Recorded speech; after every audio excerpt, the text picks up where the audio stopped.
Good evening, good morning, everyone, beautiful people of the world. How are you today?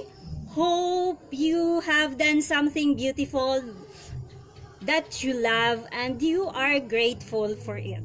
So, sorry for the background. I am on the site and we are celebrating our weekend Valentine's here. Hi, Tito Butch. Good evening.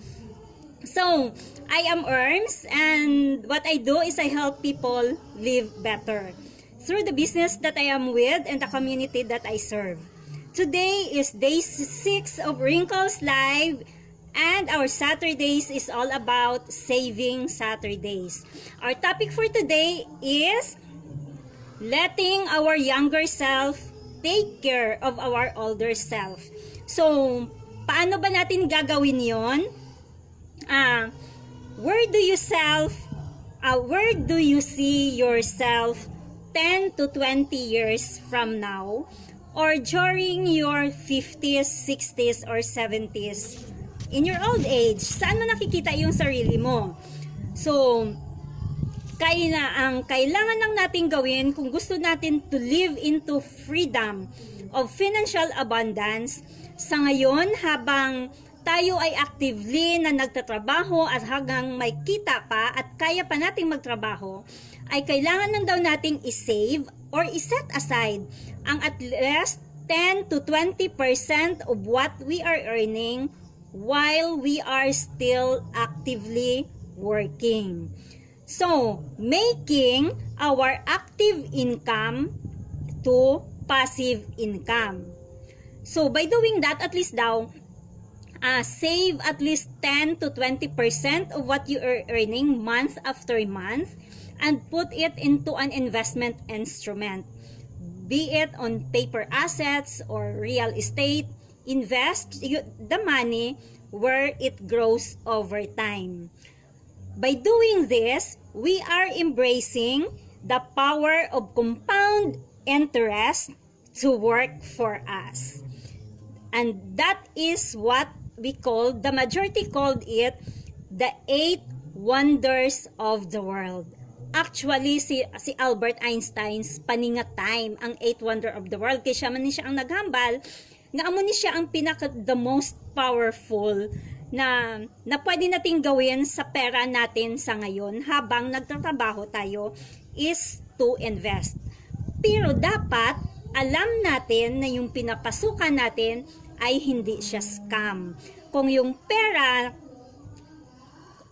if there is somebody na sabihin, sige mag-invest ka dito at yung pera mo dudubli in 7 days or in 30 days, imposible yun.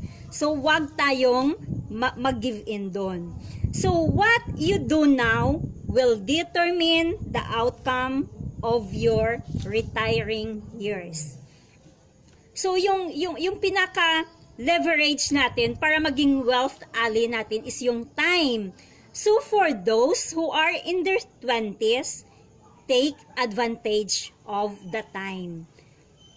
It is in your hands. If you are setting aside at least 10 to 20% of what you are earning right now, you have at least 30. Retiring years is 60, di ba? So, you have at least 40 years on your time. So, imagine how your money doubles on that period of years. That would be a lot of millions on your hands. For example, you are earning right now at least 20,000 a month. So, for example, 10% or 5% you are giving back to the community or the church that you are serving with. The 20% is you are paying yourself. So, that is what you are setting aside for your investment. And then, live within the 70% of what you are earning. So, if you are doing this month after month for the next years, and for example, you are investing in a paper asset, means you are collecting shares of stocks. Instead of collecting shoes, clothes, or anything fancy that later would expire and would mawawala lang yung value niya eventually. Lalo na ngayon, lahat may expiration. Kahit yung damit natin, may expiration. Yung sapatos natin, may expiration. So, it would not last longer. So, kung nagko-collect ka yun, sayang lang yun dahil hindi mo yun magagamit. So, instead, put your money on an investment funds. So, if you are on your 30s and 40s, do it now. Don't delay because the cost of waiting can be worth millions. So, at hindi mo na yun kayang bawiin in a later years. Except if you have more money to invest. If you have at least 10 to 20,000 a month to invest, that is really good. If you are earning that much. So, what you do now will determine the outcome of your tomorrows. So, make sure na yung perang lalabas sa bulsa mo ay hindi napupunta sa bulsa ng iba. Hindi siya lahat napupunta sa bulsa ng iba. Dahil yung iba, siniset aside mo na babalik siya sa bulsa mo eventually. At ang pera na lumalabas sa bulsa ng iba goes back to your pocket. Paano yun? Of course, by investing. So, purchasing shares of stocks month after month. For example, if you are investing your money, if you are putting it into a mutual funds, it means you are buying shares of stocks from Ayala's, SM, ano pa ba, JJ Summit, which is the Robinsons, Cebu Pacific. Ang dami dahil doon ini-invest yung pera natin, at least in the top index fund. Were invested into the top 30 corporations ng Pilipinas. So, alam mo na these companies would outlive you. So, do you think yung SM or an Ayala tatagal ba ng 100 years? Of course, di ba? So, it's safe to put your money or to invest your money on them by buying shares of stocks. So, ibig sabihin, kung bumibili ka ng shares of stocks through mutual funds, ganitong mga company, you are part owner of that company. So, pagdating ng time na gusto mo nang mag-retire at the age of 40s or 50s, you can do so dahil may pera ka nang naset aside for means. Leaving at least 50 to 70% of what you are earning. So, ang tanong, kaya mo ba yun? Of course, kung gagawin mo, kaya.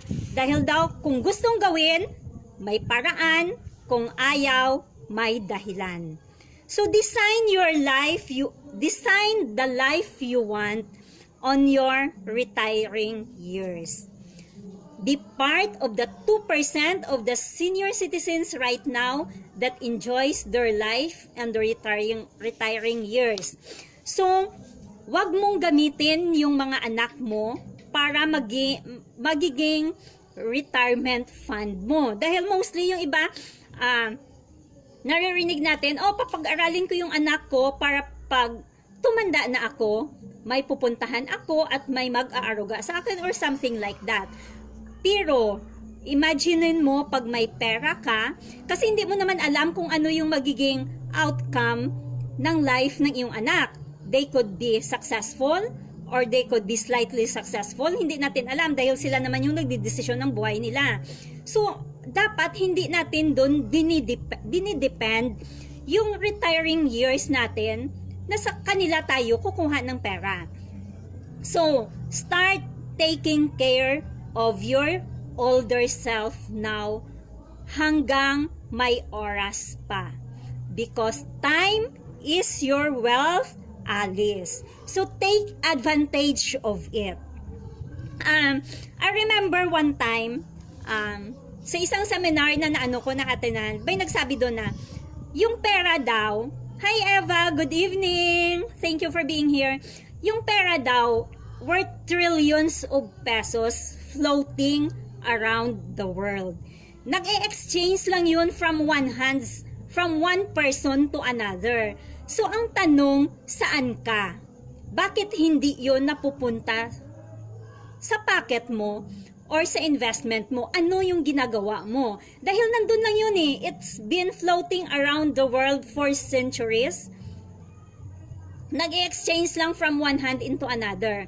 So dapat alam natin kung paano yun mapupunta sa bulsa natin. Ibig sabihin, we need to take actions every day, and we need to discipline ourselves to set aside a portion of what we are earning into savings and investment. So, and that is pwedeng mutual funds, pwedeng sa stock market, maging direct ka, pero dapat may mentor ka na tuturo yun sa'yo, at marami yun. Basta alamin mo lang na hindi ka nasa scam. So, if you wanted to know or to learn more kung saan mo ilalagay yung pera mo, since I'm also into one of the investment top investment company dito sa Pilipinas, I could share you some information kung gusto mo para malalaman mo kung saan best mo ilalagay yung pera mo when it comes to paper assets. Para you can enjoy your life, and if you wanted to travel the world later on with your spouse or with your children, you can do so, or with your grandchildren. Thank you once again for being here. Hope you have find value to what I am sa sinishare ko sa inyo ngayon. And for those who are watching right now, Tito Watch and Eva, and to those who would be watching on the replays, thank you for being here tonight, and may you have a great night and great day today.